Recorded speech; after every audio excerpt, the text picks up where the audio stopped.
colocam, as pessoas colonizam, as pessoas ocupam. Agora, as relações sociais, as relações culturais, os laços de cultura, de solidariedade, de intervenção, de poder, isso que se cria, quem dá a entonação são aqueles que estão na terra, que enraizam ou desenraizam, porque tem um processo de desterritorialização também, que perpassa, de enraizamento ou de desenraizamento, de acordo com o contexto ou de quem manda, né? Nós sabemos disso. Mas não sou eu que vou discutir, isso aqui é uma fala minha. A fala vai estar com o professor Paulo Jorge, com a nossa escritora queridíssima, que desde já agradeço a honra, eu tinha a honra, né, de estar aqui dialogando. Nós trabalhamos com literatura portuguesa, ela é uma das escritoras que a gente trabalha na literatura portuguesa contemporânea. Agradeço por ter aceitado o nosso convite de vir ao Brasil, num tempo não muito bom, né, ainda de uma condição de pandemia, a gente fica meio cauteloso.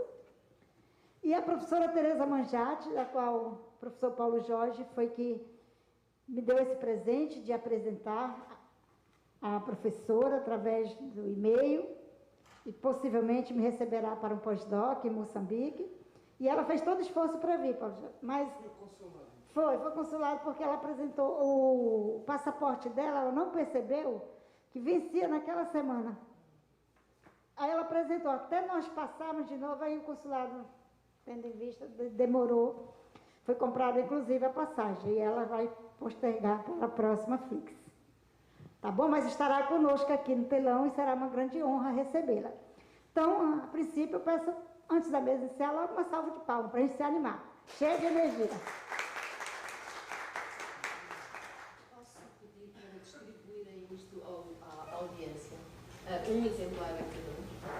Por gentileza, distribua aí. Um exemplar. Eu vou começar com o da casa. Então tá bom. Vamos conversar, então, com a professora Isabela, com a nossa escritora Isabela. Mas assim, professora, quem é Isabela? Quem foi professora nunca perde o título, sabe? É igual assim, quem é rei nunca perde a majestade. Então não adianta a gente querer tirar. Então a Isabela, que é escritora, né, e já foi professora, e depois a gente entra com a Tereza Manjate, né, e o Paulo Jorge, pode ser? Fazendo esse apanhado das duas, tá bom? Até porque mulheres aqui, quando tem mais mulheres, elas que mandam, tá bom? E vamos tratar de relação de poder e de gênero aqui, e jamais vamos passar a palavra primeiro para o Paulo Jorge.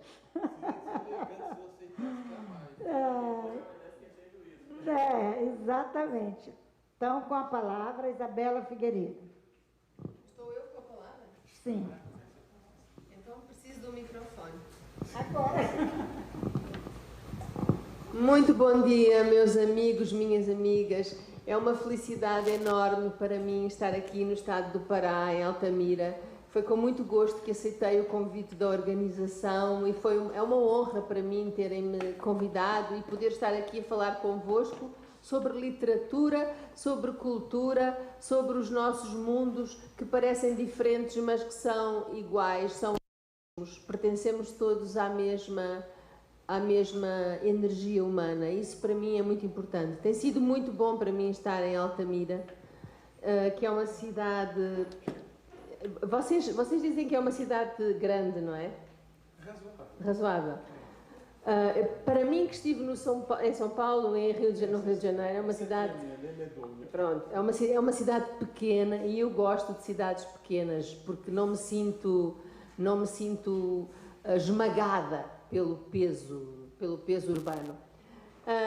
Eu estou aqui hoje para falar da relação entre aquilo que eu escrevo, e eu escrevo bastante sobre memória colonial e testemunho da memória colonial, e o que é a vossa realidade, o vosso mundo, no que diz respeito a estas questões da colonização, deste território do outro que não é respeitado, que é invadido e não respeitado. E, no fundo, é para falar sobre a nossa relação com o outro, que devia ser uma relação igual à que temos connosco, porque o corpo do outro é o nosso corpo, porque a alma do outro é a nossa alma. E, então eu estou aqui para falar hoje convosco sobre isto, para responder a todas as vossas dúvidas, questões. Sei que alguns de vocês estudaram a minha obra e eu terei o maior prazer em explicar o que vocês quiserem, em falar sobre o meu passado em Moçambique, a minha vida colonial, o colonizador que foi o meu pai, que é um homem que eu muito amo e que estou sempre a defender, apesar de ele ter sido também um vilão. Mas eu peço que vocês falem, coloquem questões e estejam à vontade comigo, porque eu sou uma pessoa muito aberta, eu adoro conversar, adoro falar, adoro responder a perguntas e estou aqui preparada para tudo. Muito obrigada.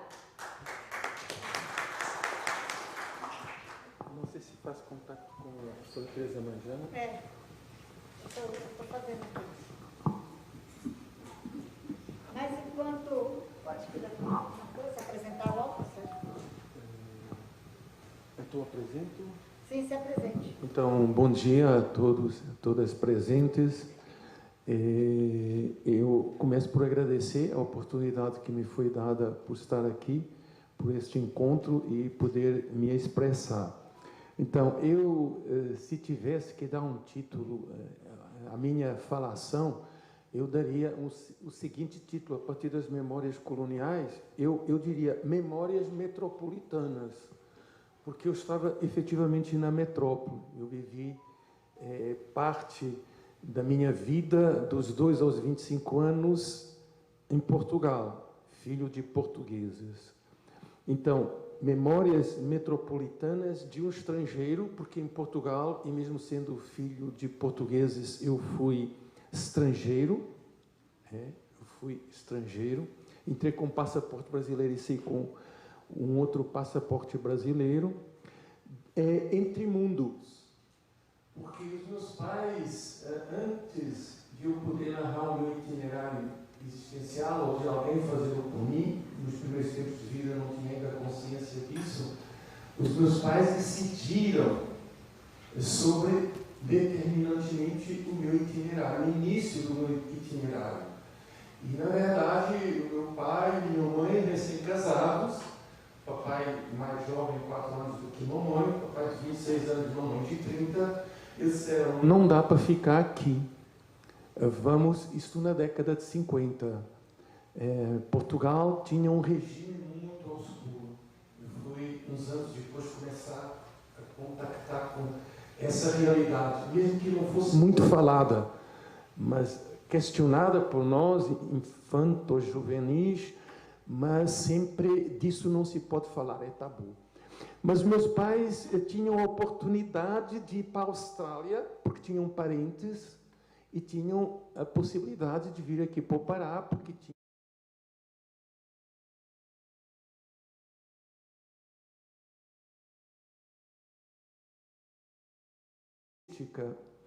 Já viram, se eu tivesse nascido na Austrália, hoje falaria corretamente, fluentemente, provavelmente o inglês, mas não estaria participando, com certeza, deste universo, que a língua portuguesa, que também é extremamente universal, me proporciona. Então, eu acho que eles hoje fizeram a escolha certa. Então, eu nasci aqui, não foi por acaso, porque as coisas, e o lugar onde a gente nasce e onde a gente morre, eu acho que são lugares que não são por acaso. Eles têm um peso existencial muito grande. Então, eu nasci aqui e, involuntariamente, também foi decidido, porque nessa altura eu não decidia muita coisa, o retorno deles a Portugal me levaram. Está chegando. Professora Teresa? Ainda não? Então, eu retorno com 2 anos e saio com 20 5 anos de Portugal. Eu traçaria um itinerário geográfico de Lisboa, que é um itinerário que me condicionou experiências que determinaram o meu caminho existencial até hoje. O primeiro é a Rua do Alecrim. Ali do Castelo, a gente sobe, desci muito e desci para chegar ao Consulado do Brasil na Praça Camões. Interessante. Nessa subida da Rua do Alecrim, tem uns bares, onde é porto, é região portuária, onde os marinheiros, vida noturna, e eu, 7, 8 anos, 9, 10, olhava aqueles bares e dizia: mãe, pai, o que é isso? E havia dificuldades de expressar, mas eu percebia. Isso deve ser uma coisa já de energia, de uma outra energia. Tá? E antes da gente chegar a uma estátua que tem do Essa de Queiroz, com uma senhora perfeita, um nu perfeito, porque ela tem um véu transparente, um manto diáfano transparente, que diz assim, na base: sobre a nudez forte da verdade, o manto diáfano da fantasia. Então, a fantasia ali já estava operacional, porque a gente olha aquela estátua, aquela mulher, tudo, e a gente já está sonhando, vai subindo a rua do Alecrim. Antes de chegar aí, essa pequena praça, tem a rua já. Então, eu vou interromper aqui para dar... Exatamente.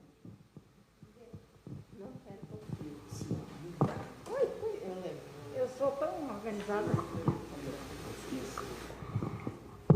Quero dar as boas-vindas à professora Tereza Manjate, que já está conosco virtualmente, que para nós é uma grande honra recebê-la, e nessa condição, né, virtual. Muito obrigada, querida, por sua presença, por aceitar nosso convite. Não deu dessa vez para estar conosco, para lhe dar um grande abraço, mesmo em tempo de pandemia, mas a gente aqui não se contém, acaba dando o abraço que é necessário, um abraço bem brasileiro, bem afetuoso, mas receba virtualmente o nosso abraço.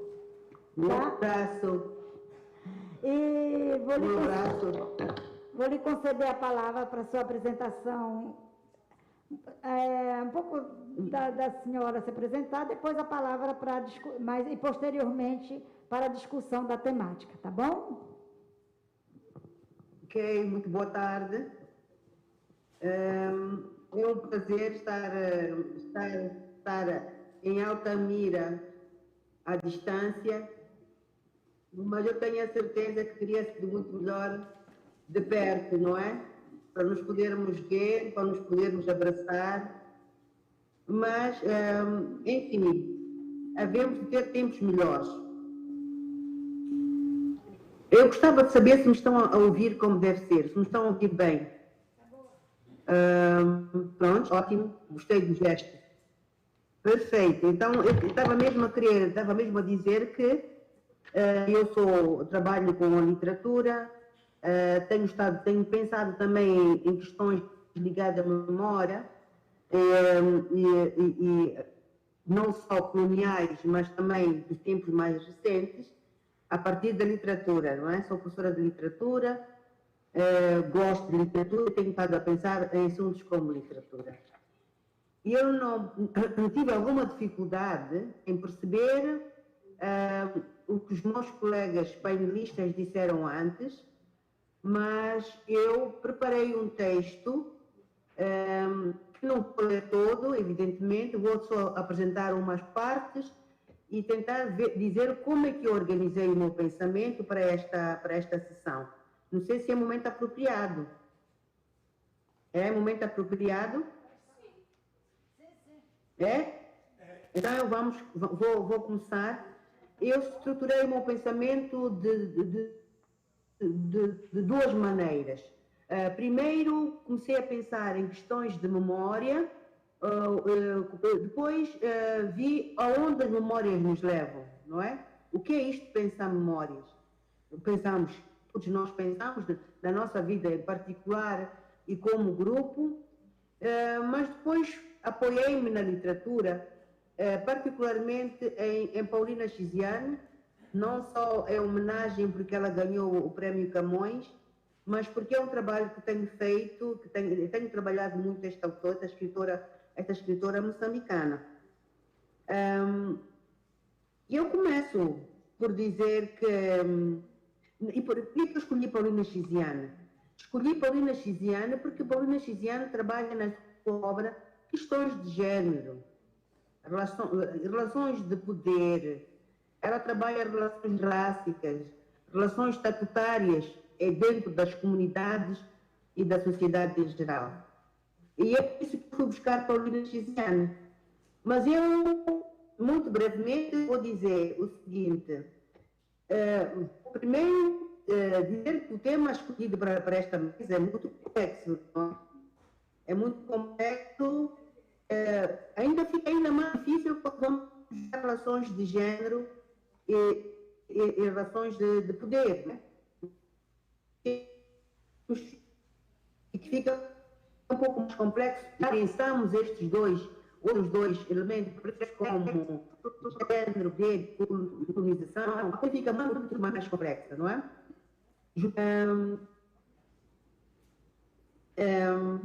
Como professora de literatura, eu lido com estes assuntos todos os dias. Todos os dias. Todos os dias falamos de memória, todos os dias falamos de relações de género de poder, falamos de colonização, mas sinto que devo procurar sempre mais, porque o trabalho de cada dia exige mais busca e mais reflexão.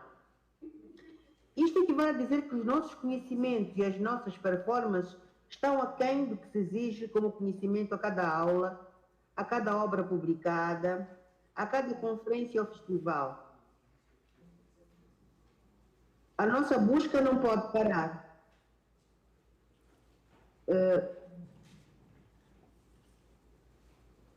Algum problema?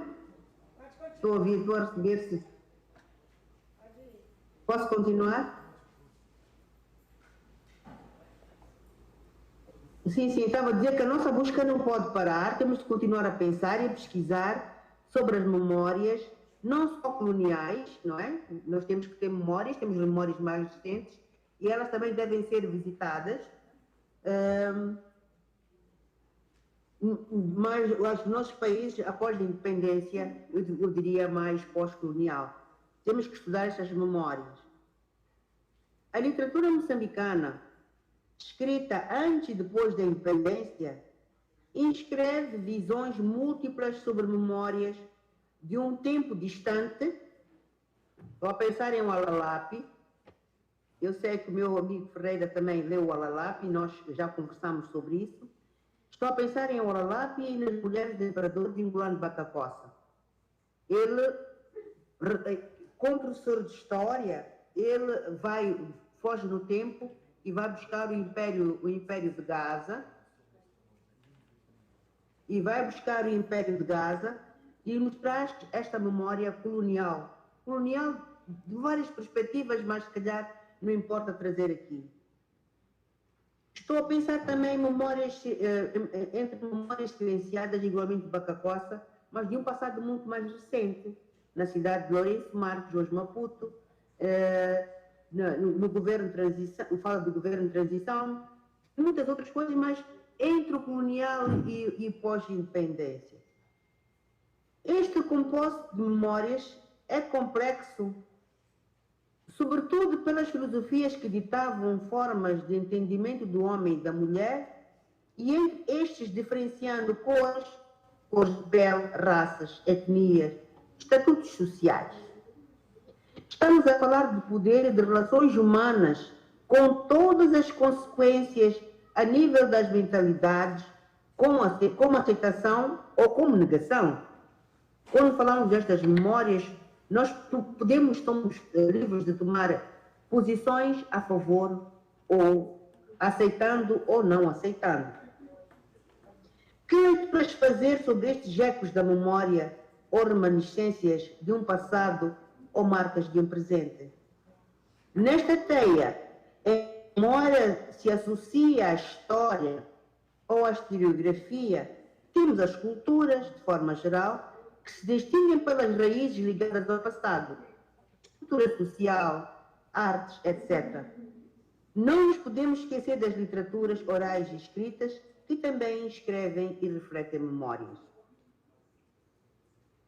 Como pessoa ligada à literatura, como leitora, reconheço que em África, de forma geral, e em Moçambique, de forma particular, a literatura é uma importante forma de compreender a sociedade, visto que muitos escritores procuram ler e transmitir, de forma dinâmica, diferentes perspectivas de uma nação nascente e em constante mudança, através da representação, efetuando uma revisão crítica da história narrada em diferentes fases da história de Moçambique, de modo a serem ouvidas vozes que foram caladas durante muitos séculos.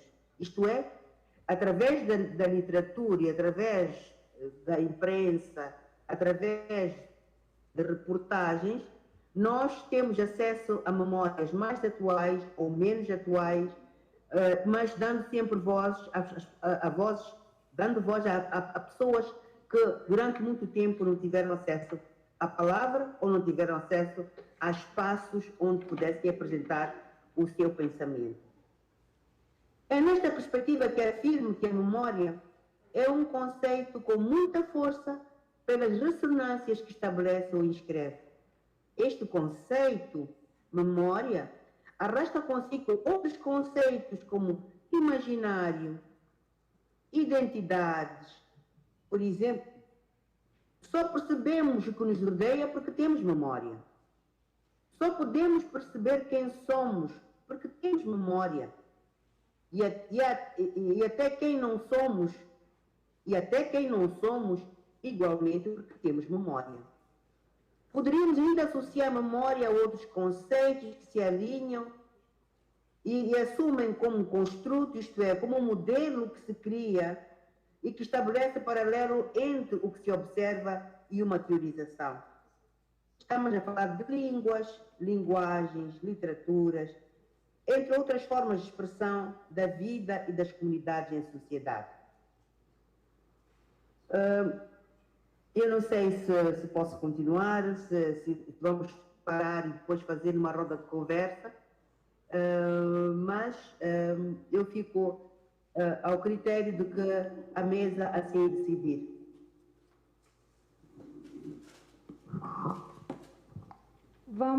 Obrigada, professora Tereza. Nós vamos fazer uma roda de conversa. A senhora fez uma introdução.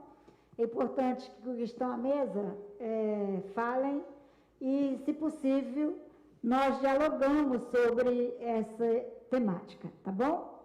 Eu passo para Isabela Figueiredo, nossa escritora portuguesa moçambicana. Eu nem sei como fala, Isabela.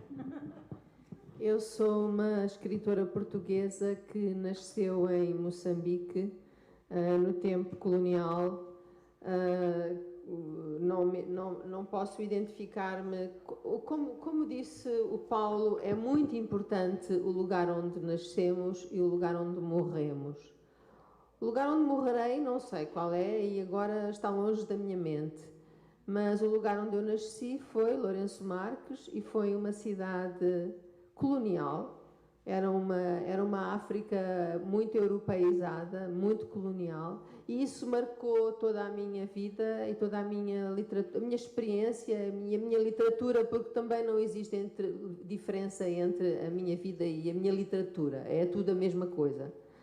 Eu conheço a professora Teresa Manjate do passado, não sei se ela se lembra de mim, mas eu conheço-a perfeitamente, vou testar a memória dela.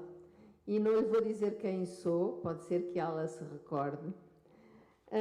Eu gostaria de pegar no nome de Paulina Chiziane, que é esta escritora moçambicana maravilhosa, ela está publicada no Brasil e em Portugal, e que foi agora agraciada em Portugal com um dos eu diria que é o mais importante prémio literário português, que é o Prémio Camões.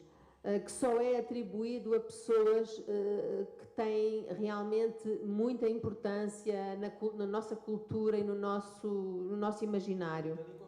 Na língua portuguesa, sim. Na língua portuguesa em geral. É um prémio que pode ser atribuído a qualquer pessoa que fala língua portuguesa. Brasileiro, português, angolano, cabo-verdiano, qualquer pessoa. E este ano foi agraciada a escritora Paulina Chiziane. A escritora Paulina Chiziane é muito amada por nós, portugueses, porque é uma mulher que conseguiu ultrapassar a sua condição de mulher através da educação. Ser mulher em Moçambique, ser mulher nunca foi fácil. Ser mulher nunca foi fácil. Eu que sou uma pessoa muito decidida, por vezes sou confrontada com situações em que sou menorizada, inferiorizada por ser mulher e tenho de puxar dos meus galões para fazer valer o poder que tenho e a força que tenho. Mas ser mulher realmente é difícil. E em Moçambique é difícil ser mulher. Sempre foi difícil ser mulher. Eu já ouvi relatos de mulheres com uma importância muito grande na sociedade moçambicana, que são pessoas com profissões importantes, como advogadas, como professoras universitárias, que estão em constante luta com o poder do patriarcado, que não lhes dá reconhecimento nem valor. E eu sei que no Brasil acontece o mesmo. Esta Paulina Chiziane, esta escritora Paulina Chiziane, é uma mulher maravilhosa, não só uma escritora potente, como um ser humano maravilhoso, um ser humano do bem, da paz, do encontro. Ela é um modelo para a sociedade moçambicana, que precisa de pôr os olhos nesta mulher que pensa a sua nação e as relações de poder na sua nação de forma tão pacífica e tão diplomática. E ela é para mim um exemplo. A Paulina Chiziane é para mim um exemplo, e ela prefaciou a edição portuguesa do Caderno de Memórias Coloniais. Eu gostaria de dizer que,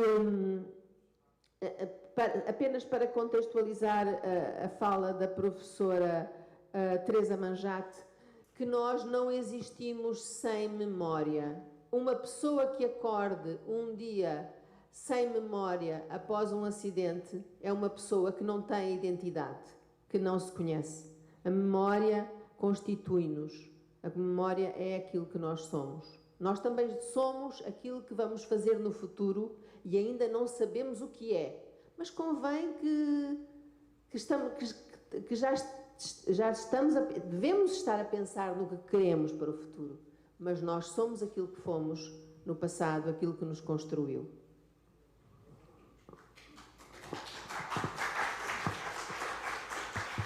A memória perpetua, né, para gerações. O que me encantou e o que me chamou para colonizar a Amazônia, e posteriormente, 40 anos depois, a minha tese vem para falar dessas memórias coloniais, do ponto de vista das mulheres, me encantou a forma como ela descrevia a sua experiência no papel de colonizadora. E tem uma frase que me registrou, foi muito importante no seu livro, para mim, que me marcou. Quando o pai dela estava em Portugal conduzindo, enquanto chefe, né? Acho que era como um prefeito, algum administrador, e tinha todas as relações com as pessoas moçambicanas, com os negros, e ela ficava muito observadora, então uma menina observadora. E eu me coloquei muitas vezes na condição, ao estar na Transamazônica, ver as relações entre os homens, os trabalhos. O meu pai me botava muitas vezes para situações onde tinha essas relações do masculino. E eu observava. Meu pai é muito sábio, meu pai é um semi-analfabeto, ele percebia isso. Ele até dizia para minha mãe, não, com a netinha, deixa comigo. Enquanto as meninas ficavam em casa, eu estava percorrendo o espaço masculino. Uma frase que tem no livro é que quando houve a Revolução e teve todo aquele... O pai foi preso, a senhora pode me corrigir, tá? Foi preso, e a mãe ficou em Moçambique.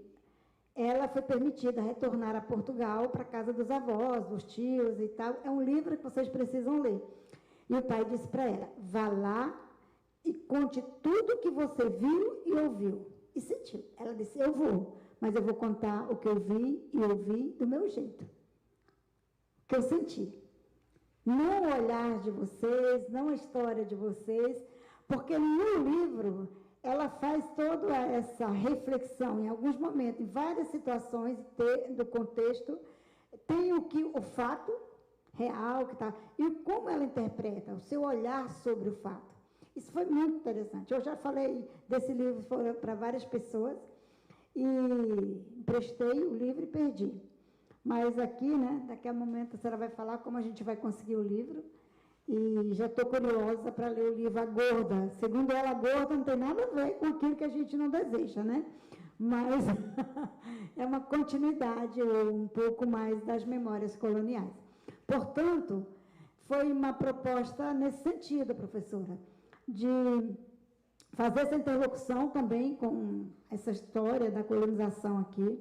E a professora Tereza Manjate vai vir nesse sentido, porque eu digo, vou fazer se eu faço essa discussão entre Brasil, também um país que passou por uma ditadura, um projeto de governo militar, e ela diz, ser mulher nunca foi fácil, nem aqui, nem em Moçambique, nem na Transamazônica, nem no Xingu. Nós temos que muitas vezes nos impor mesmo, e a condição é diferenciada para o que é para homem e o que é para mulher. Se vai mudar essa história, depois de todos os direitos conquistados, não sei, acho que é muito posicionamento e uma coisa de internalizar o empoderamento, porque muitas pessoas conhecem, mas não internalizam o empoderamento. Nós somos 5 irmãs, e eu percebo nas minhas irmãs, todas com ensino superior, e não internalizaram ainda o empoderamento. Tipo, vamos almoçar? Não, vou esperar meu marido chegar. Fico olhando. Desculpa, senão eu vou passar aqui a palavra para o professor Paulo Jorge. Então, continuando a minha narrativa, eu estou na Rua do Alecrim, e é Brasília. Eu não tenho nada a ver agora com Brasília. Eu estou subindo a Rua do Alecrim e tem uma perspectiva da Rua do Alecrim, que Lisboa é relevo, 7 colinas, né?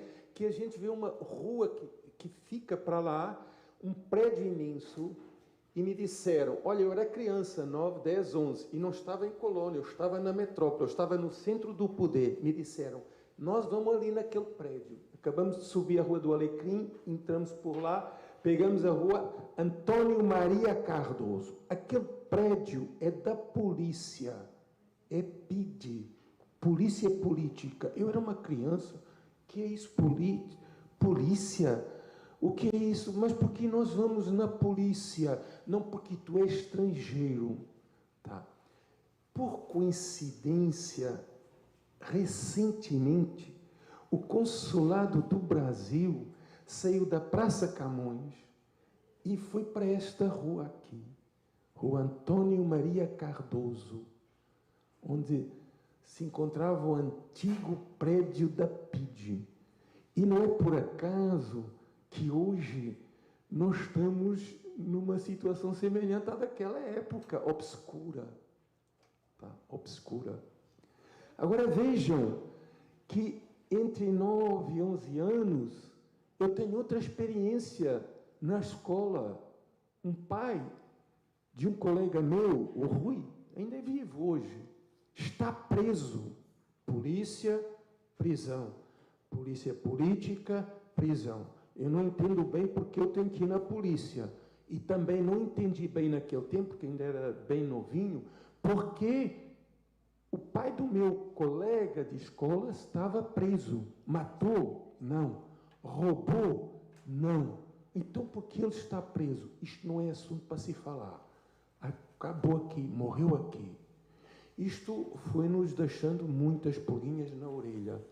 Como estrangeiro, no arquivo de identificação, para me documentar, eu fui precisamente para a seção de estrangeiros. Quem estava nessa seção de estrangeiros é o meu primeiro encontro com a África.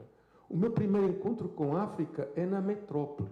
E foi impactante, porque eu tinha 9, 10, 11 anos, não mais do que isso, e imensos africanos negros, para preencher os formulários, não sabiam escrever. E isso foi um choque para mim. Como eu, mais velho, grande homem, não sabe escrever o nome, não sabe preencher um formulário. Foi a minha primeira experiência de África, na metrópole, da polícia, da PID, na metrópole. Porque eu tenho que ir lá, porque é estrangeiro, porque o pai do meu colega está preso, porque não se pode dizer, não matou, não roubou, que crime cometeu, não cometeu nenhum crime, então porque está preso.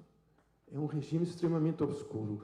E hoje eu me pergunto assim, se era assim na metrópole, que tortura, prisão, assassinato, imigração, jovens que chegavam aos 18, 19 anos, e eu ainda vi colega cortar o dedo indicador para não poder puxar o gatilho e justificar o não cumprimento militar, porque é para a guerra do ultramar.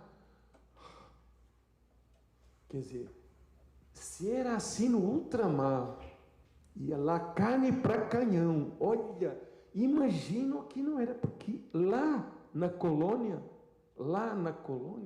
imagina como eles não viviam.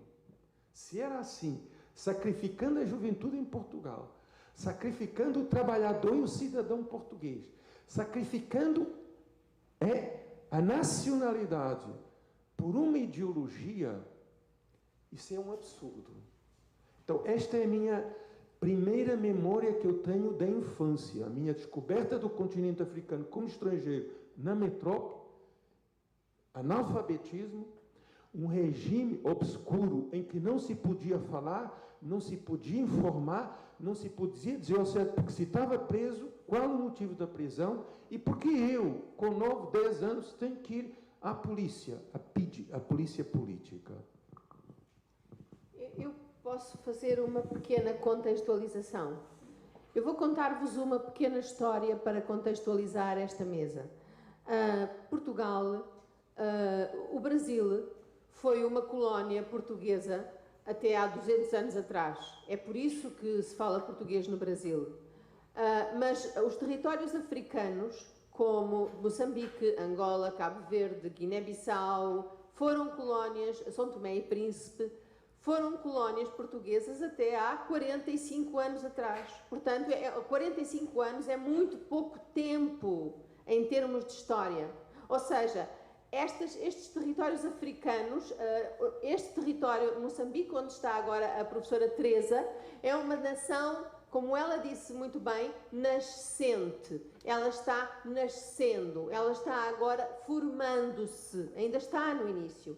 Quem é que esteve lá nessa terra, ocupando essa terra, usurpando os recursos dessa terra, os recursos humanos e naturais dessa terra? Os portugueses. O meu pai, eu sou a filha do colono, eu sou a filha do homem branco que esteve lá explorando a mão de obra dos homens negros. E este caderno de memórias coloniais que vocês têm aqui na fotocópia e que podem adquirir em qualquer livraria no Brasil, por favor não façam fotocópia, porque fotocópia é um crime, é pirataria. Eu estou sempre a dizer isto.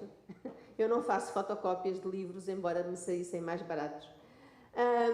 O caderno de memórias coloniais conta a história da pequena colona, da menina, da criança, que chega ao mundo pura e inocente, como todos nós chegamos ao mundo, e começa a observar que o mundo tem coisas que ela não entende. As pessoas com a pele escura têm menos direitos do que as pessoas de pele clara. As mulheres têm menos direitos do que os homens. E ela começa a observar a realidade e a interrogar-se sobre essa realidade. Na verdade, esta questão do colonialismo e do empoderamento tem muito a ver comigo, porque eu questionei-me toda a vida sobre a realidade dos africanos, dos negros africanos, que não tinham acesso às comodidades nem ao bem-estar da vida dos brancos. Mas eu também me interroguei toda a vida sobre o facto de as mulheres serem subordinadas aos homens. Portanto, havia vários tipos de subordinação. Subordinação dos negros aos brancos, subordinação das mulheres aos homens. E eu recusava tudo isso. Eu recusarei no futuro. E o caderno de memórias coloniais é, na verdade, um acerto de contas com o meu pai colono. É um acerto de contas com esse passado no qual eu vivi e que não aceitei, que não aceito, e é esta história de que estamos a falar hoje e é ela que contextualiza esta conversa, certo? É uma questão de atitude, de posicionamento e de consciência social, né? Ou cosmovisão, que a gente chama de mundo. Então, é também um chamado a todos nós, a cada uma, no contexto em que nós possamos estar, que não aceitemos o senso comum, né? Um dos aspectos da antropologia, que eu sou da literatura, é que você parte do senso comum para interrogar o porquê. É não perder a ingenuidade da criança, né? A criança vai no ônibus, o ônibus empurra. Por que isso, por que aquilo? Nós chegamos numa determinada fase onde tudo já está dito e construído. E nós perdemos o nosso senso do porquê. Por que assim? Eu acho que foi isso que aconteceu com a Isabela, com o Paulo, né, que ficou observando. Por que está preso? Por que eu tenho que ir à polícia? Por quê? E é um apelo a cada pessoa, né, principalmente na academia. Eu acho que a academia não possibilitar o questionamento, o porquê, não está fazendo muita coisa, não. Tá? Ficar lendo, não sei o quê. Então, em cada situação, partir do senso comum, as pessoas aceitam muito o senso comum. Está certo, é isso aqui. Né? Então, não pode ser desconstruído. É preciso questionar, perguntar porquê, sempre perguntar porquê. Mesmo em quaisquer condição que estejamos, na condição de comodidade, de bem-estar. E por que eu estou aqui, os outros estão? Por que o outro não está na mesma situação que eu? E não é só perguntar, é reclamar. É dizer, atenção, nós... Estão pisando no meu carro. Exatamente, estão pisando no meu carro. É reclamar, é pedir, é exigir, é estar lá, presente, à porta, dizendo... Isto, eu quero aquilo que é justiça humana, eu quero aquilo que é correto. Isso é muito importante. Uma das questões que eu abordo no livro, que acho que é importante falar da escritora do livro, para vocês terem curiosidade, eu sou uma grande promotora daquilo que eu gosto de ler, né? Eu gosto. O André Costa Nunes dizia isso. Depois que eu li o livro dele, A Batalha do Euzinho do Anfris, ele começou a vender livro, porque ele disse que em todo lugar que eu chegava, eu faço uma análise, ele diz assim, eu nem sabia que isso tinha no livro, eu nem me lembrava mais. Uma das coisas assim, que eu achei interessante é quando ela colocava diante a questão da sexualidade, né, da mulher. A mulher branca e a mulher negra. Quando elas conversavam, que a mulher branca, ela era para ser esposa, né? Ela não tinha um rebolado bom, ela não tinha um chega para cá. E havia uma certa rivalidade entre as mulheres, não dita. Não era dito isso, mas havia. Então, ela dizia, então eu quero ser... Eu interpretei assim, eu quero ser então como as negras, eu não quero ser como as brancas, não. As brancas estão em desvantagem nesse caso. Se ela tem vantagem em alguns aspectos social, mas nessa questão da sexualidade elas estão perdendo, então não é comigo. Então havia, né, essas questões de gênero e da sexualidade também colocadas no livro. Relações de poder, de patriarcalismo, é um livro pequeno, mas que você tem uma profundidade das discussões, tem reflexões que você vai além do que está dito. Quando ela vai para Portugal, fica na casa dos avós, um tio que é incômodo, que a incomoda, né? Então, são várias situações que você pode repetir a condição da menina com um olhar inquieto, em busca de assim, em busca de inserção no mundo e de também mostrar o seu olhar, como ela disse. Eu vou contar, mas eu vou contar aquilo que eu sei contar, que eu senti, e do jeito de quem participou da história diferenciada. Vamos voltar à professora Tereza Manjate, por gentileza? Se for possível. Ela está. O som está desligado dela. Abre o microfone, mas ela escuta. Olá, mais uma vez. Agora já tem som. Já tem som. Agora sim. Depois da Isabela me ter dito que me conhecia muito bem, eu fiquei a pensar, e eu acho que nós fomos colegas de licenciatura. Fomos da mesma turma. Minha Nossa Senhora. Isto é um milagre. Já passam tantos anos. 30. Como é que tu não me reconheceste, Isabel? O quê? Como eu te reconheci? Teresa Manjato, moçambicana, tinhas de ser tu? Que espanto! Fomos colegas de licenciatura. É verdade. Este festival vai ficar na minha memória exatamente porque reencontro amigos. Ferreira esteve em Maputo há pouco tempo. É um prazer muito grande revê-lo. Estava à espera. Eu estava à espera, mas da Isabel, francamente, não estava à espera. Isto é, que abraço grande eu podia dar agora. Fica um grande, grande, grande abraço virtual.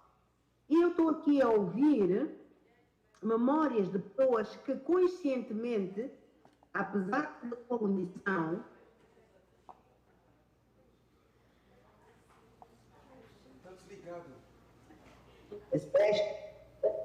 eu vi com muita atenção a história do Paulo Ferreira, que dizia, de João Paulo Ferreira, que dizia que o pai do amigo estava preso e ele reagiu a isso. A Isabel diz que o pai era colono, vivia no conforto, com mais mordomias, e tem a consciência e pôs a mão na ferida. Temos um passado comum, nós temos um passado comum, temos é que tomar uma atitude. Eu volto sempre a Paulina Chiziano como referência, porque todos nós podemos visitar, todos nós podemos depois, se calhar uma forma também de incentivar uma leitura paulina. Ela tem um livro que é O Alegre Canto da Perdiz. O Alegre Canto da Perdiz. E nesse livro, O Alegre Canto da Perdiz, ela fala muito desta condição. Ela se distancia, ela observa, e observa personagens que têm comportamento. Bom, há uma mulher que diz, eu vou ler uma passagem desse livro da Paulina Chiziane. É uma senhora que está perdida num rio, uma mulher, está perdida num rio, está a falar da condição feminina, né? Está a falar das relações de género. E afinal, não estamos muito distantes do nosso tema. A personagem está sozinha no rio e pergunta-se, quem sou eu? Quem sou eu? E ela responde, ela própria responde.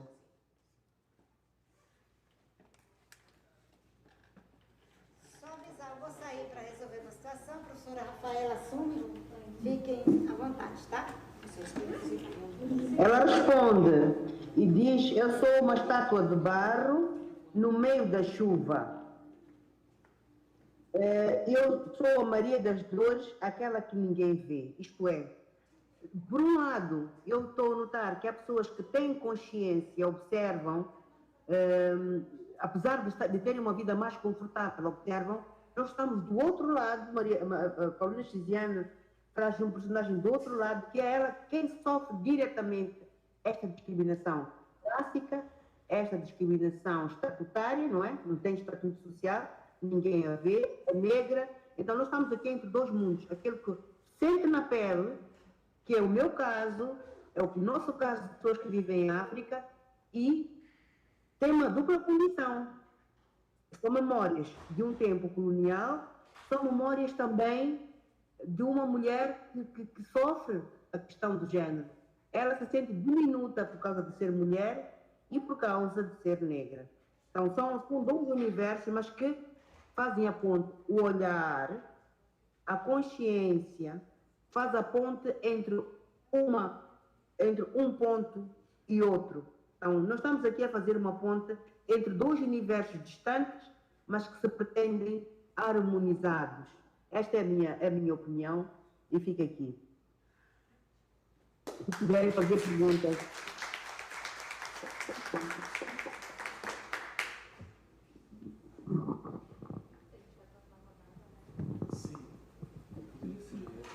Até meio-dia, né? Bem, vou me apresentar. Bom dia, né? É um prazer estar aqui nessa mesa, nesse finalzinho dessa mesa. Não estava à espera, a professora Netinha me pegou de surpresa, mas acaba que eu tenho uma certa relação, né, na composição dessa mesa por, né, o professor Paulo Jorge, a escritora professora Isabel Figueiredo, desculpa, por essas memórias que acabam sendo, me trouxeram agora memórias no período que eu passei em Portugal. Então, eu acabo fazendo essa relação, né, juntamente aqui com essa mesa. Quando a gente fala de memória, a gente, né, eu com a professora Marina Miranda, a gente está esses dias dando uma oficina que a gente fala sobre identidade, né? Identidade, histórias da floresta, né? Seres, saberes e identidade do povo, né? Deste povo Xingu. E nesses 3 dias, né? Hoje a gente finaliza, que a gente está falando sobre identidade e no momento da oficina vem as memórias, né? E ali a gente ouviu várias, né, relatos de memórias de coisas que ocorreram, que está fazendo referência também com essa questão da identidade da pessoa. Então, se faz essa relação de memórias e identidade. Então, é um prazer muito grande, né, estar aqui ouvindo também a professora Tereza, virtualmente, que também tem uma certa relação que no período que eu fiz mestrado, eu tive muitos amigos, né, da África, que eu tenho um carinho muito grande, como a Rita Dallas, o Danifo, o Mokhtar. Então, é um prazer realmente, né, estar aqui. Então, a gente vai fazer mais uma rodada, né, de fala dos membros daqui da mesa e depois a gente vai passar a palavra para o público, né, caso vocês queiram fazer alguma pergunta. Fique à vontade. Acho que o Paulo devia continuar. Para finalizar, ela... Para finalizar, agora vocês vejam que eu assisto ao final do salazarismo, faço a festa com os portugueses no 25 de abril de 1974, que vai me acompanhar a vida toda e a eternidade. Porque eu lembro quando voltamos para a sala de aula no ensino médio, já perto do ensino médio, eu tinha 15 anos quando ocorre a Revolução. Em abril, em julho, eu fiz 16. No ano seguinte, já foi turmas mistas. E a literatura foi uma professora interessantíssima, bem híbrida, cabeça aberta. Vamos Soeiro Pereira Gomes, do Partido Comunista Esteios, uma obra, ele tem também Engrenagem. E eu digo, já não é mais o mesmo país, já não é mais obscuro, agora é um sol que começou a brilhar. E eu retornei ao Brasil em 82 e saio de um país em festa, de certa forma, tentando articular um processo, e eu chego aqui no final de uma ditadura, chego aqui no final da ditadura militar. E hoje, que o Consulado do Brasil está na Antônio Maria Cardoso, onde estava o edifício da PIDE, que era um terror, tanto na metrópole quanto no ultramar, eu, no meu país, vejo negros sendo assassinados, desde os bairros periféricos de Belém, por policiais milicianos. Vejo negros sendo assassinados em todo o país, na margem da sociedade, nas favelas, nas periferias. Vejo negro sendo condenado a uma subcategoria humana e ser indigno da humanidade.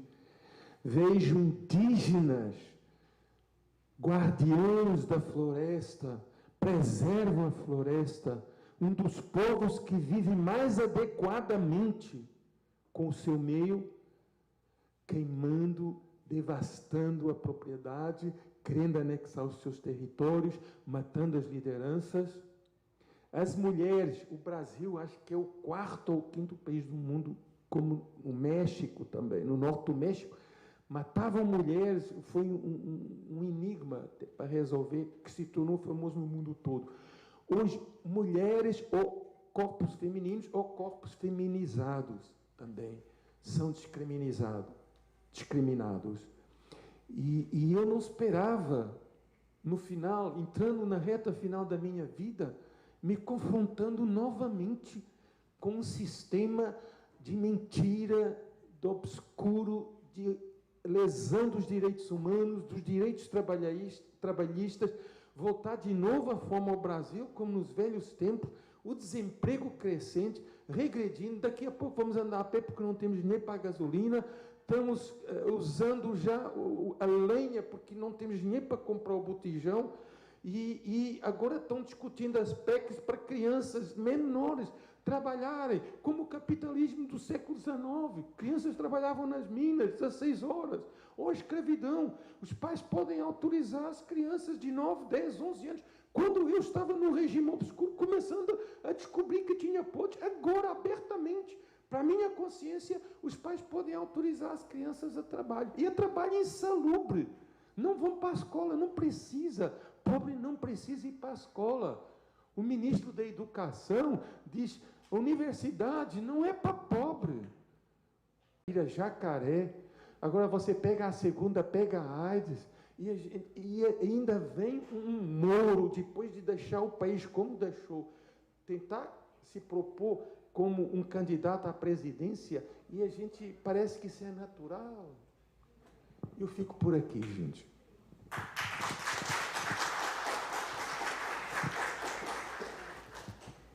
Nós estamos a falar de poder, e da forma como o poder se exerce. Temos estado a falar sobre isso. O Brasil é a nação do mundo onde eu me sinto mais próxima do colonialismo africano que eu larguei em 1975, quando saí de Moçambique. Em 1975, Moçambique tornou-se uma nação independente. Posso ajudar as meninas aí de trás com a conversa? Posso ajudar a vossa conversa? Podem propor a questão para nós também. Eu posso responder à vossa dúvida? Depois. Ok. Em 1975, o Moçambique tornou-se um país independente, dono de si, dono do seu território. E nessa altura o meu pai, colono, não concordando, obviamente, com as novas políticas da nação nascente, o meu pai enviou-me para Portugal para estudar. E o que eu sinto é que quando eu chego ao Brasil, eu recordo esse meu passado de menina. Ou seja, no Brasil, os negros ainda são tratados como negros. Ainda existe uma diferença de classe baseada na cor da pele. Eu vejo isso constantemente em todo lado. Os indígenas também. E isso incomoda-me. Eu gosto muito de chegar ao Brasil e de reconhecer no Brasil a terra vermelha do Maputo, de reconhecer as acácias do Maputo, a fauna, a flora, a papaya, o mamão, a manga. É bom. A minha infância está toda aqui. Mas há uma coisa da minha infância que está aqui, no Brasil, e que não me agrada, que é a diferença social. A diferença social baseada na cor da pele. Isso é um caminho, meus amigos e minhas amigas, que nós temos de percorrer com muita coragem, com muita convicção, com muita coragem e muita força. Não há diferença entre nós baseada na cor da pele, e não há diferença entre nós. Nós somos todos a mesma coisa. E eu estou aqui para dizer isto, aqui e no resto do mundo. o poder, que o poder se exerça, porque é preciso haver organização e tem de haver um chefe, tem de haver um cabecilha, mas nós precisamos de nos respeitar mutuamente como seres. Portanto, a minha perplexidade de criança sobre a forma como os negros viviam e eram tratados, ela permanece hoje. E permanece hoje aqui, quando chego ao Brasil. Sobretudo quando chego ao Rio de Janeiro. E vejo todos aqueles negros que são criados no Leblon e na Copacabana, em Ipanema. E eu fico contemplando aquilo como se estivesse em Lourenço Marques dos anos 80. Maputo. Maputo é o nome que foi dado à cidade de Lourenço Marques após a independência. Eu sinto-me como se estivesse no Maputo nos anos 60. Eu nasci em 63. Eu espero ter deixado em vocês curiosidade para conhecer este mundo da literatura. A literatura é uma viagem, é a entrada num portal de espaço, num portal de tempo, num portal de ideias e de imaginários. Isso é maravilhoso. Eu espero ter deixado curiosidade em vós para conhecer esta realidade, este mundo. E agora vou passar a palavra à professora Teresa, penso eu. Professora Teresa.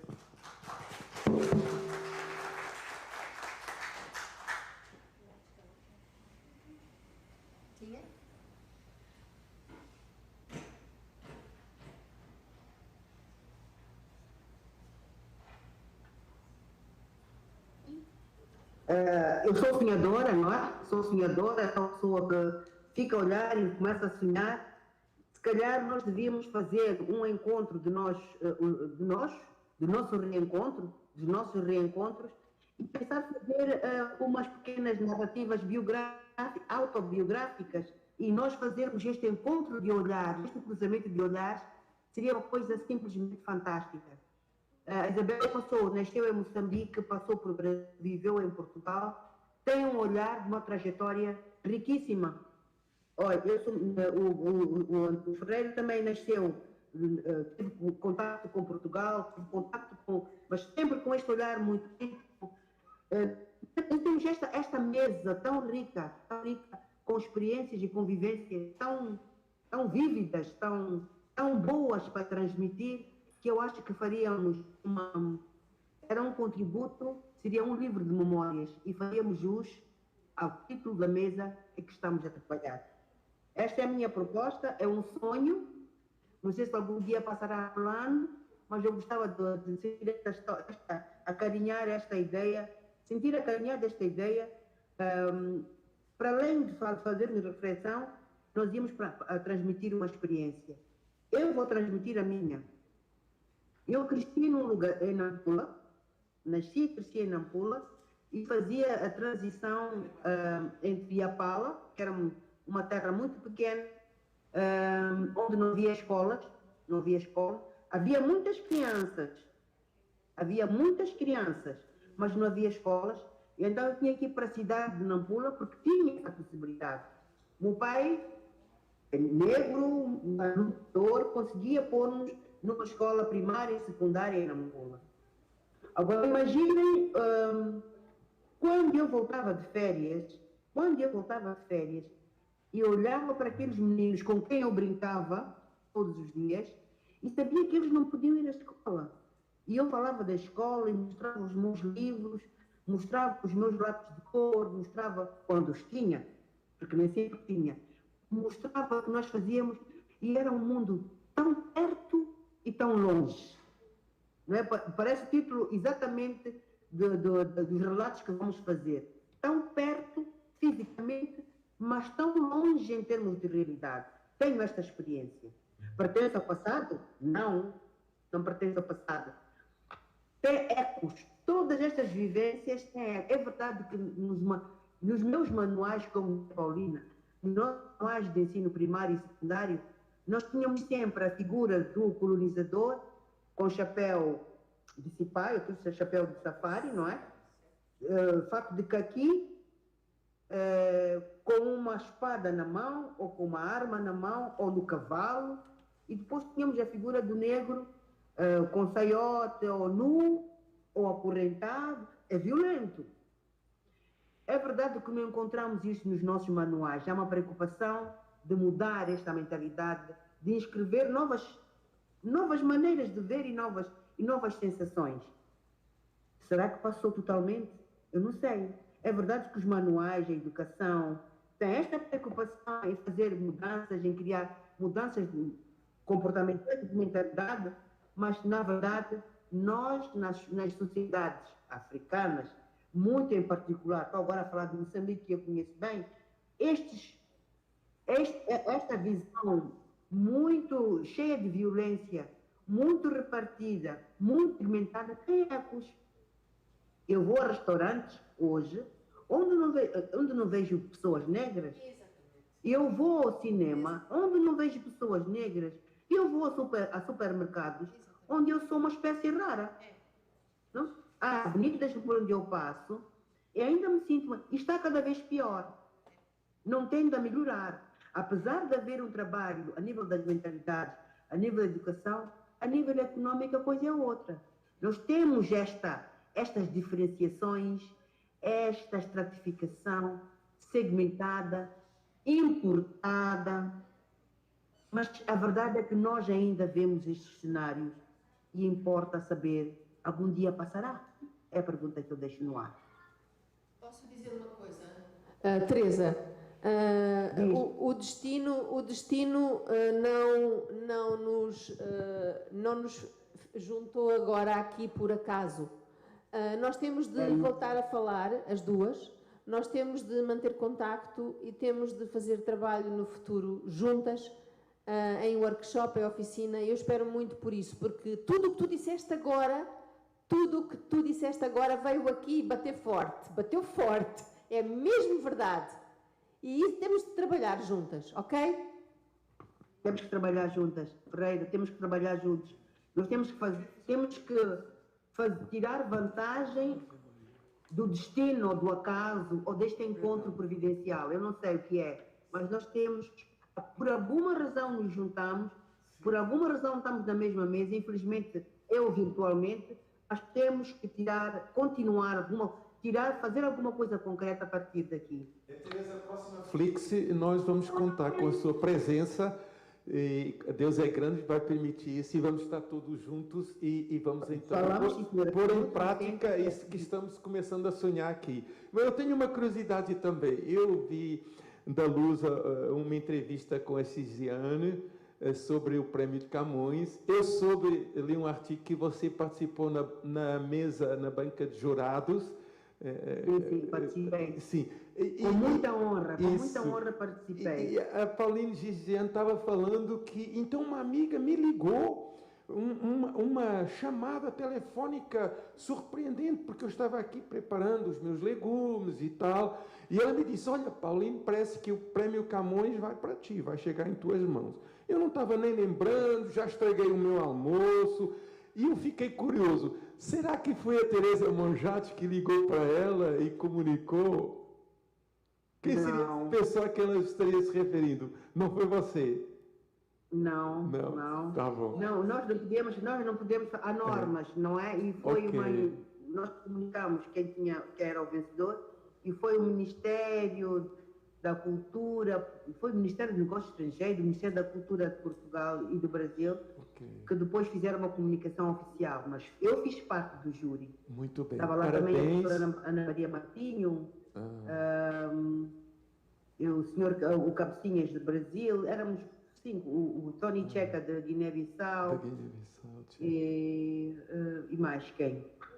Eu não me lembro todos, mas era um grupo de 5, fizemos parte dos jurados e não comunicamos, não é? Eu só depois, depois é que fui dar um abraço. Sim. Muito obrigado. E um abraço meu agora, fica aqui, aproveita a carona. Também vou mandar. Ok. É melhor passar ao público. Obrigada, professora Teresa, pela fala, professora Isabel, professor Paulo Jorge, que nos faz, trazer assim, muitas reflexões a respeito do assunto. Sim, e agora eu vou passar a fala para as pessoas que estão aqui presentes, caso queiram fazer alguma pergunta. É melhor passar o microfone? Ou há um microfone? Ele vai descer. Oi. Acho que estão preparando lá o microfone.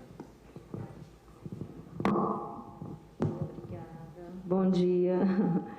Muito prazer, sou professora Priscila, também sou professora. Ouvi-los sobre memórias, falar sobre memórias, confronta diretamente a minha atuação como psicóloga, porque na clínica é isso que nós fazemos todo o tempo, né?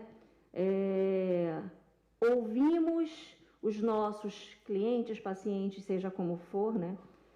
E trabalhar essa subjetividade que muitas delas são permeadas por memórias e que são memórias que, por trazer sofrimento, muitas vezes sofrimento psíquico, trazem trajetórias também de memórias de abusos, de violências, e ouvi-los, né, as suas vivências, me faz ter mais know-how, mais condições como psicóloga de entender, né, o porquê das pessoas que eu recebo no meu consultório ou na minha sala, no meu projeto, que eu tenho um projeto que faz escuta, né, aos nossos estudantes sobre essas memórias. Então, foi um grande aprendizado, foi um aprendizado a mais. E há pouco eu estava ouvindo o professor Itamar falar sobre narrativas e como isso tudo se encontra com a psicologia. A psicologia também está presente aí. Ela está presente nessa mesa, ela está presente nas memórias, ela está presente nos relatos que todos vocês trouxeram, que eu tenho certeza que hoje, passado tanto tempo, essas vivências que foram relatos de infância, vivências lá na infância, né, Paulo? Estão presentes ainda hoje, passados tantos anos e tanto tempo, né? E constitui a subjetividade de cada um e está presente em cada página do livro, professora Isabela, que você escreve. Então, dessa forma, quero agradecer a oportunidade, porque quando eu li a proposta da programação e da mesa, eu falei, eu vou lá para tentar capturar de que maneira está aqui ouvindo vocês. Muito obrigada.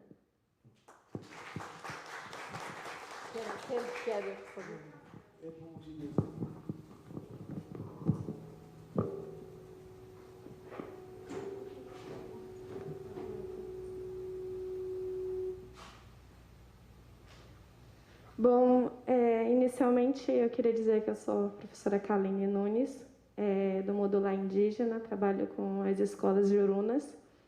Sou professora de História e Geografia, formada pela Educação do Campo, filha da Educação do Campo da Unifespa, das Ciências Humanas e Sociais.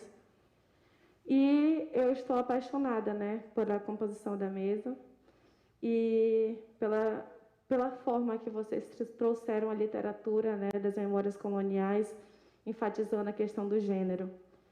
E queria enfatizar que essas memórias, inclusive, né, pelo texto trazido pela Paulina Egízians, que vocês trouxeram, né, que a professora Tereza trouxe aqui, que essas memórias, né, dentro da literatura ainda se repetem, como a nossa professora relatou aqui. Mas a gente sempre se pergunta, né, porque ao longo, né, historicamente, existem várias dimensões, né, que fortalecem essas relações de poder e de gênero. Que essa violência, para além da violência social e racial, tem essa violência de gênero, né? E aí a gente tenta buscar, tentando encontrar quais são essas violências, né? E a gente acaba tentando buscar respostas. E nessas respostas a gente acaba encontrando dimensões condicionantes para isso. E a gente não pode deixar de ressaltar, né? Uma delas, né, é a cultura, né? A cultura do patriarcado, que vai dizer que a mulher ela tem que edificar a família, que ela tem que cuidar da família e que coloca ela no setor de privatização, né? No setor privado, ou seja, a mulher só manda dentro de casa, né? O resto quem manda é o homem.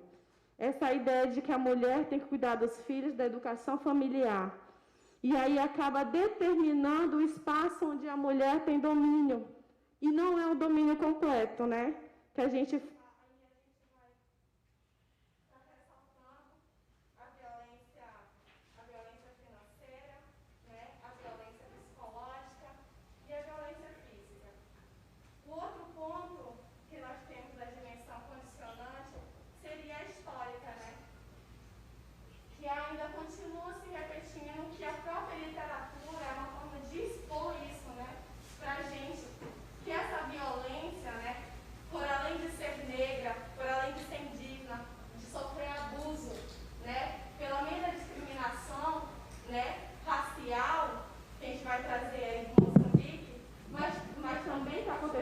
aqui, né, pelos povos daqui também, pelos povos indígenas, né, a mulher, independente de qual instância, dentro de uma monarquia ou fora dela, ela sempre teve condicionada a determinado espaço.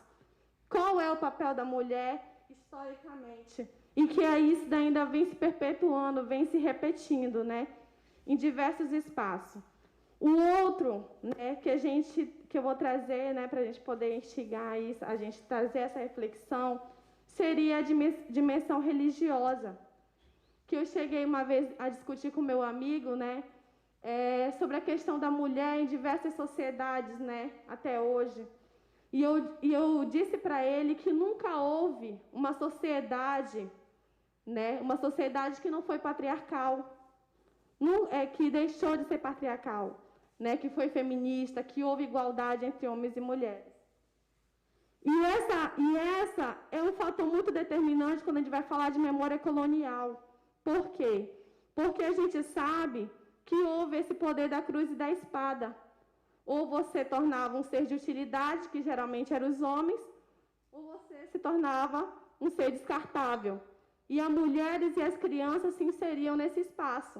Então, volta esse poder religioso. E dentro do setor religioso, ele vem um setor moralizante, que moraliza a mulher, que vai dizer, para além do social, né, que nós temos aí a cultura, né, que determina o papel da mulher dentro da família, vem o papel histórico e agora vem o religioso, né, que vai dizer o que é moralizante para a mulher e o que não é. E isso vem desde o processo, né, que a gente sabe que o cristianismo ele veio junto, né, como um potencializador do processo de colonização. E ele ainda está fortalecido dentro da nossa crença. Podemos dizer que mais de 90% da toda a população brasileira é cristão. Mas dentro de diversas religiões, seja ela islâmica, a mulher está sempre sujeita, né?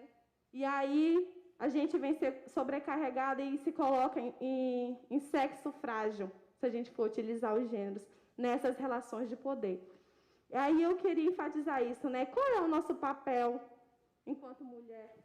Como lutar contra essas dimensões que nos condicionam em diversos espaços, né? Para lutar contra isso, porque é muito fácil dizer que nós vamos utilizar um modelo, né, de forma pacífica e diplomática, porque ele se torna uma relação de conflito. A literatura é um papel potencializador para que a gente possa fazer isso, mas a gente sabe que são diversas dimensões, né, da violência em relação à mulher. Era isso que eu queria ressaltar.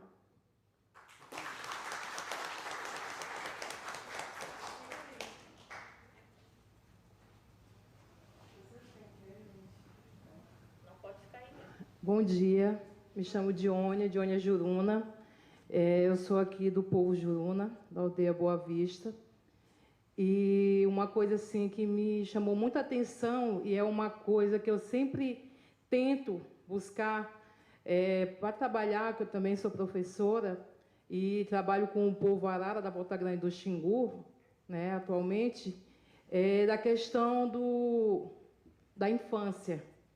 Né, quando a senhora falou da sua infância e marcou, né, marca muito.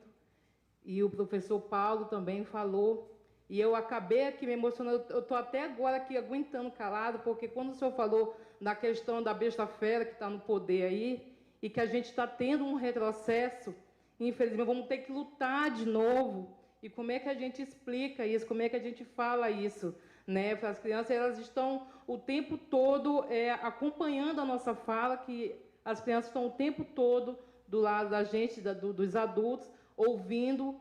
Se vocês soubessem o quanto marcou para essas crianças lá na aldeia, dessa questão da PL 490, que até hoje eles falam e dizem, professora, nós estamos preparados para a guerra. Se precisar, a senhora pode chamar.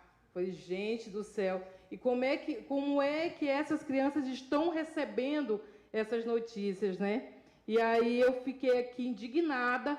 Toda vida que fala, a professora Rafaela sabe, está acompanhando, está numa oficina de histórias, né, dos saberes, e aí a gente está o tempo, não tem como, infelizmente, a gente está discutindo, a gente fala de literatura, a gente fala sobre as mulheres, e um marco importante da questão da tradição dos indígenas, dos negros ribeirinhos.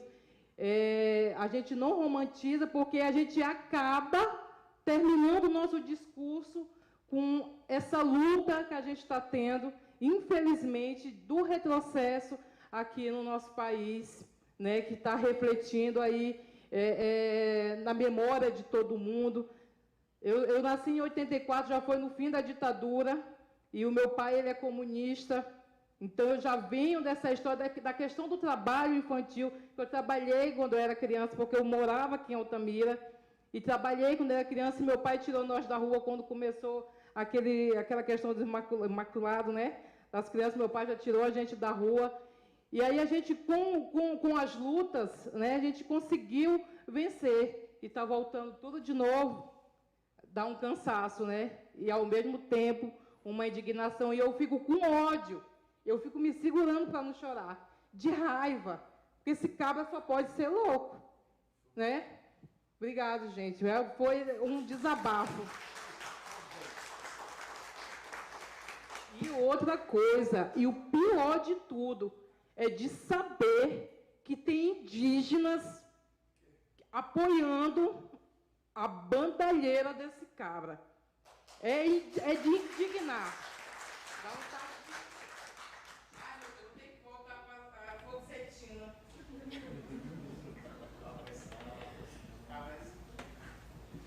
Obrigada. Obrigada a todos. Tem mais alguém que queira fazer alguma pergunta ou ter a fala? Fique à vontade. A gente tem mais alguns minutinhos. Deixa eu ver. Não? Vou passar então a palavra. Eu quero dizer uma coisa muito breve. A professora Ivonete Coutinho, no início, disse uma coisa muito importante que eu gostaria que vocês guardassem na vossa mente, que é que nós devemos questionar as coisas que estão instituídas. Questionar. Elas estão instituídas, elas estão estabelecidas, mas não quer dizer que elas estejam certas.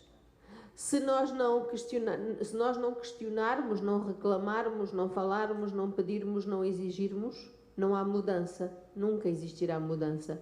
Portanto, somos nós que temos que fazer a mudança, somos nós que temos que reclamar, somos nós que temos de continuar a ir para a rua. E vocês não têm de ter uma atitude fatalista, pessimista em relação ao futuro. Não!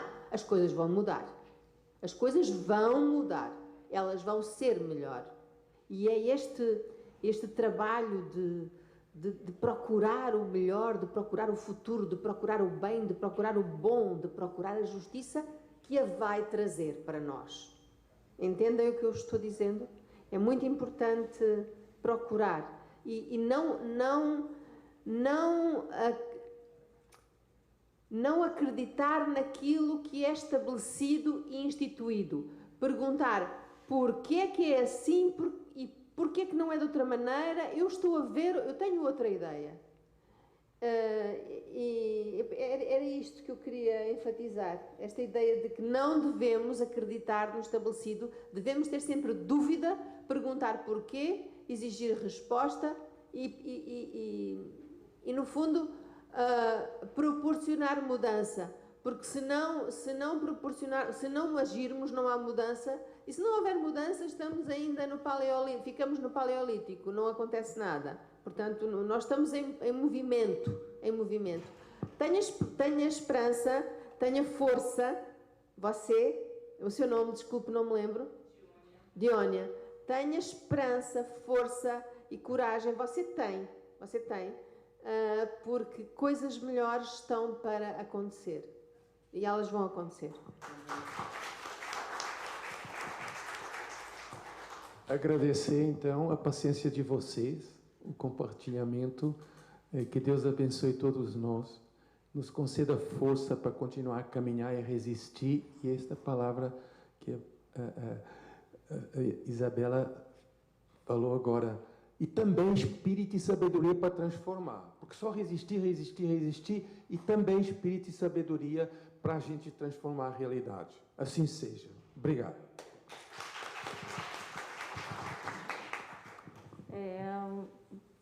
Tenho que dizer que fiquei muito emocionada com a fala de vocês nesse final. Eu acho que está sendo, né? Hoje a gente finaliza essa festa literária assim com muito conhecimento, muitas experiências, né? E eu acredito que isso está sendo já uma forma de transformar, né? Eu acho que tudo que a gente está vivenciando nesse evento vai nos trazer essa esperança de mudança e de transformação para melhor, como a professora Isabel colocou aqui. Bem, quero agradecer a presença da professora Tereza, né? Pena que ela não está presente aqui em Altamira junto com a gente, mas agradecer a fala, que foi maravilhosa, a reflexão que ela trouxe, a professora Isabel também, né? O professor Paulo Jorge, a gente só tem a agradecer, né, por eles estarem aqui, colocar à disposição da gente poder ouvir, ter essas reflexões dele e trazer as memórias dele, que foram muito importantes para a gente. E agradecer também a vocês que estiveram aqui. Obrigada. Meu abraço a todos vocês, a professora Tereza, o professor Paulo Jorge, e muito obrigada a toda a gente. Encerra agora. Muito